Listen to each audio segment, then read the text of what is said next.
अभी तक हमने इतिहास जानने के साधन में, साहित्यिक साधन में धार्मिक साहित्य को लेकर के वेद और वेद से ब्राह्मण ग्रंथ, फिर आरण्यक ग्रंथों की चर्चा की।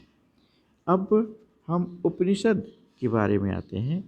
उपनिषद ग्रंथ हमारे पास मिलते हैं, बहुत सारे उपनिषद मिलते हैं। यह एक दार्शनिक और आध्यात्मिक चिंतन के ग्रंथ हैं। यह वैदिक साहित्य के सबसे बाद में लिखा गया, इसीलिए इसे वेदांत कहते हैं।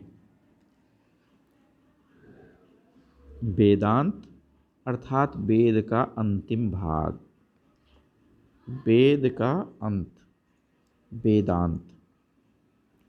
यहाँ वैदिक संहिताओं और ब्राह्मण ग्रंथों के कर्मकांडों से अलग ज्ञान मार्गीय विचारधारा का प्रतिपादन किया गया है। यहाँ उपनिषदों में तत्व चिंतन का सबसे अधिक रूप दिखाई देता है, जो बाद के भारतीय चिंतन का आधार बन गया। उपनिषदों की संख्या बहुत अधिक मानी गई है। प्रमुख उपनिषद माने गए ईश, केन, कठ, प्रश्न, मुंडक, मांडुक्य, तैत्तिरीय, ऐतरेय, छांदोग्य, बृहदारण्यक, कौशीतकी और श्वेतास्तर। ये जो सबसे पहले के माने जाते हैं, अगर हम तिथिक्रम के रूप में देखें। यद्यपि बाद में बहुत सारे उपनिषद बढ़ते चले जाते हैं। यह तत्व चिंतन की बातें करते हैं। तत्व चिंतन यानी मूल रूप की बात करना चाहते हैं कि मूल रूप में हम जिस चीज़ को देख रहे हैं उसके अंतर्गत क्या है। जैसे इसी उपनिषद का एक श्लोक में चर्चा करूं तो उससे समझ में आएगी बात। ईशावास्य उपनिषद कर लें।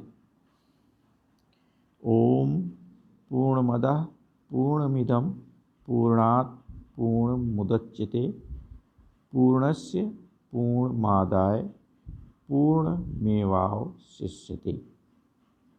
अब ये इस तरह का इनका उल्लेख आता है।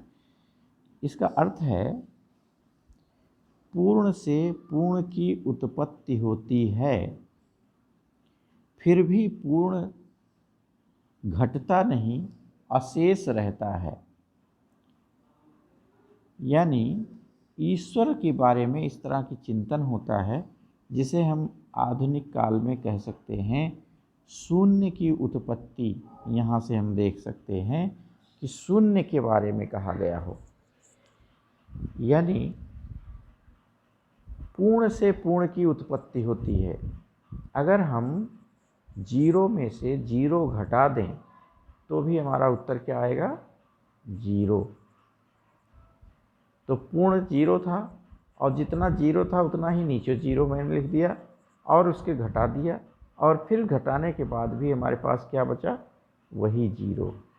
तो पूर्ण से पूर्ण की उत्पत्ति होती है, फिर भी पूर्ण शेष रहता है। इस तरह से इसमें समझाने की बात कही गई कि इसमें बातें आ जाती हैं, ईश्वर क्या है, सृष्टि क्या है, जीव क्या है, जगत क्या है, कैसे इसमें सृष्टि संचालित होती है, तरह तरह के जीवों को बनाया किसने, उनका आधार क्या है, वे कैसे रहते हैं, फिर कहाँ जाते हैं, इन सारी बातों का उल्लेख उपनिषदों में मिलता है। ईश्वर शक्तिमान है, आत्मा क्या है, ब्रह्म क्या है, आत्मा और ब्रह्म का संबंध क्या है, इन सब बातों पर तरह तरह के से चिंतन किया गया है और उसको समझना निश्चित तौर पर गंभीर बातें हैं। जैसे श्वेत केतु को समझाते हुए उद्यालक की कहानी आती है कि श्वेत केतु समझना चाहता है कि आखिर ये ब्रह्म क्या है, शक्ति क्या है, ईश्वर क्या है, किससे हम संचालित होते हैं। तो वो एक उदाहरण आता है कि वो कहते हैं कि शिष्य से कि एक बट वृक्ष का फल ले आओ। वो फल लेकर आता है, फिर उसको कहते हैं इसको तोड़ो। वो तोड़ता है, तो पूछते हैं इसमें क्या है। उसमें कहता है कि वो शिष्य कहता है बीज है। फिर कहते हैं इस बीज को तोड़ो, छोटे से बीज है, और उस छोटे से बीज को फिर तोड़ो।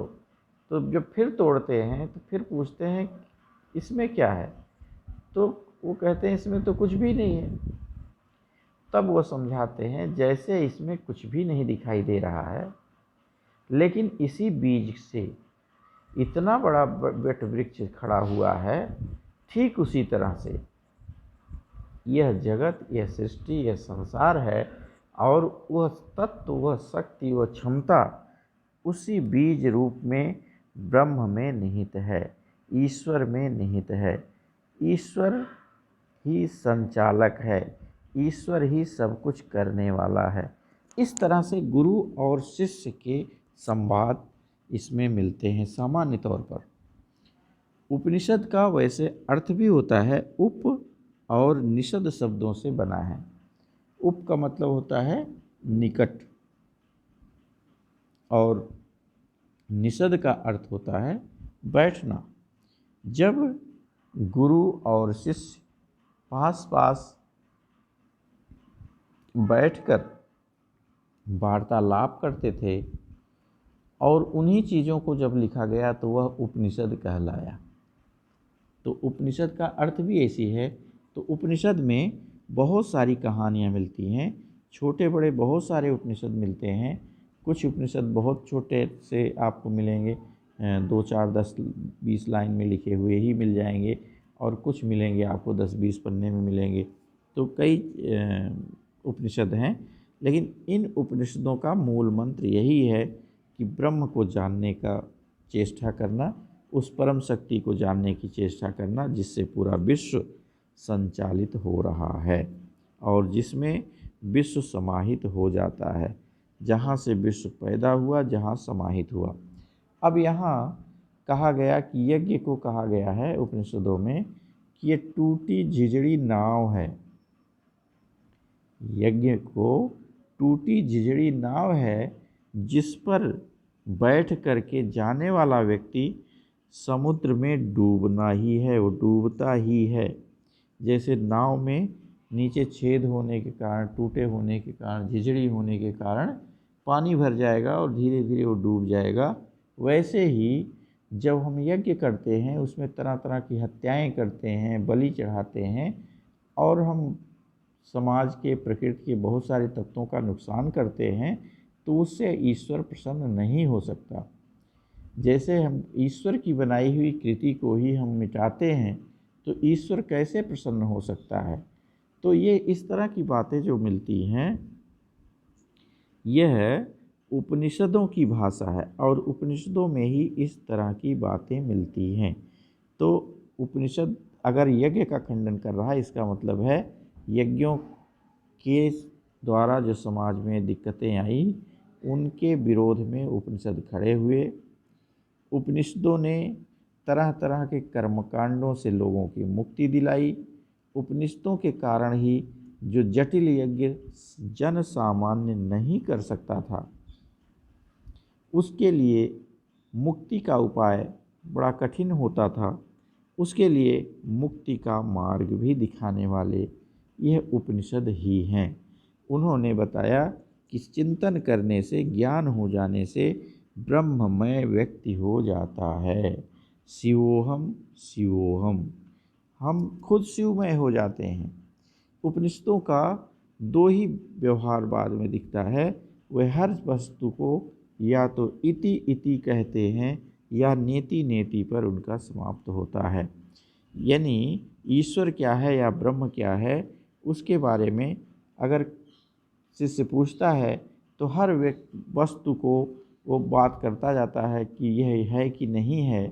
जैसे मनुष्य है कि नहीं है, ईश्वर है, इति है। पशु है कि नहीं, वो भी है। पेड़ पौधे हैं कि नहीं, वो भी है। यानी हर जगह इति इति इति कहा जाता है। या ईश्वर को समझाना है तो दूसरे कह देते हैं कि ये पशु ईश्वर है, नहीं। हम ईश्वर हैं, नहीं। यह ईश्वर है, नहीं। यानी दो रूपों में, इति इति और नेति नेति में ही इसको पूरी तरह से समझा गया है, समझाने का प्रयत्न किया गया है। जितनी भी चीज़ें हैं वे दो ही में आती हैं, या तो हाँ हाँ। अगर हम हाँ हाँ की बात करते हैं, इति इति की बात करते हैं, तो इतना ज़्यादा हो जाता है कि फिर लगता है कि हाँ सच में ब्रह्म कितना बड़ा होगा। और नेति नेति करें तो हमारे पास आता है कि ब्रह्म कितना सूक्ष्म होगा, जो हर चीज़ में नेति नेति नेति नेति करते चले जाते हैं, लेकिन फिर भी वही इतना शक्तिशाली है कि पूरे संसार को प्रकट किया। तो इस तरह से हम देखें तो हमें इतिहासकार के रूप में दिखता है कि ज्ञान विज्ञान कितना बड़ा होगा, कितना उस समय समाज में बौद्धिक लोग रहे होंगे जो इस तरह की चर्चाएं करने लगे। समाज में जो विकृतियां हो गई थी यज्ञों से, उनको हटाने के लिए, लोगों को मुक्ति की मार्ग दिखाने के लिए कितना प्रयास किया। और कितने बड़े विद्वान थे जो जगत को एक नई दृष्टि दी, एक नई धारा से जोड़ा, और समाज की बहुत सारी व्यवस्थाओं को, जो दुर्बलताएं बन चुकी थी जो व्यवस्थाएं, उनको तोड़ने का प्रयास किया। इसे हम एक तरह से कह सकते हैं कि वैदिक पुनर्जागरण होता है, जो वैदिक ऋग्वेद में एकदम हम देखते हैं होता है कि जहाँ बहुत सीधा सरल समाज दिखाई देता है, वैसे ही आकर के उपनिषदों में देखते हैं जटिलताएं सब धीरे धीरे यहाँ हटा दी जाती हैं।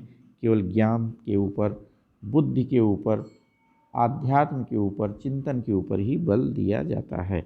आज इतना, शेष अगले भाग में। धन्यवाद।